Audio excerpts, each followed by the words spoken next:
5 seconds. Sir, while welcoming the demands for grants brought forward by the Honorable Minister who is in charge of housing and urban development, I would like to make a few suggestions. As we all know, the population of our country is going on increasing. Of course, the government is doing everything possible to impress upon the people the benefits of having a small family, and I do not deny the fact that the efforts of the government in this regard have begun to have an impact on the people.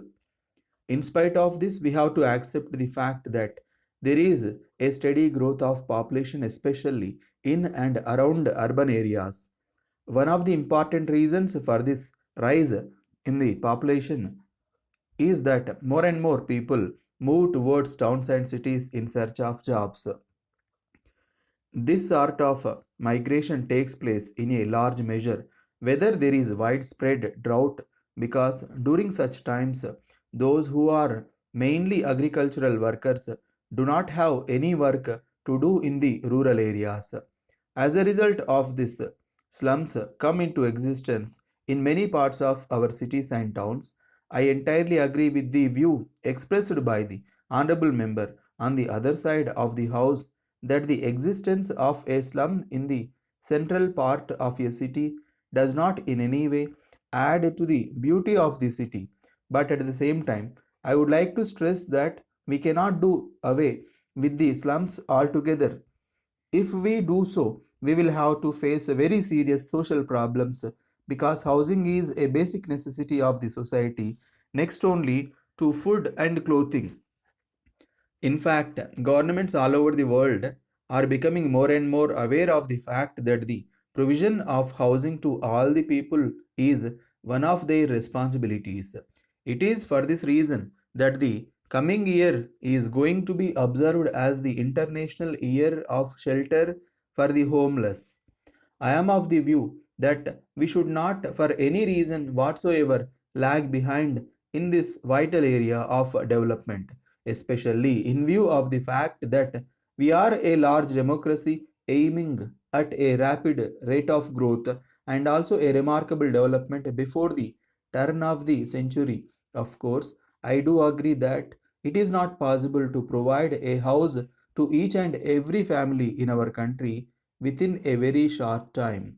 But even if we make a small beginning and try to reach the desired objective over a period of time, it will be a step in the right direction. I therefore request the government to drop a phased program in this regard.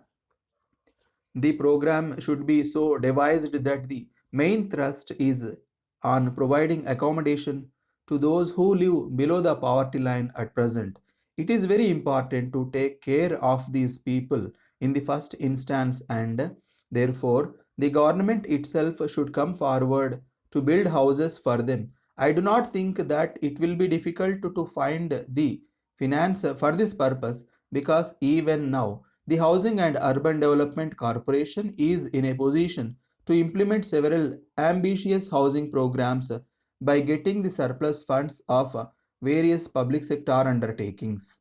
Sir, apart from the efforts of the government, the private sectors also has taken up house building activity in a very big way, especially in the urban areas. Private agencies take up construction of high rise buildings in the important residential areas in the heart of a city, and in most cases the flats are sold out even before the building is ready for occupation in all respects.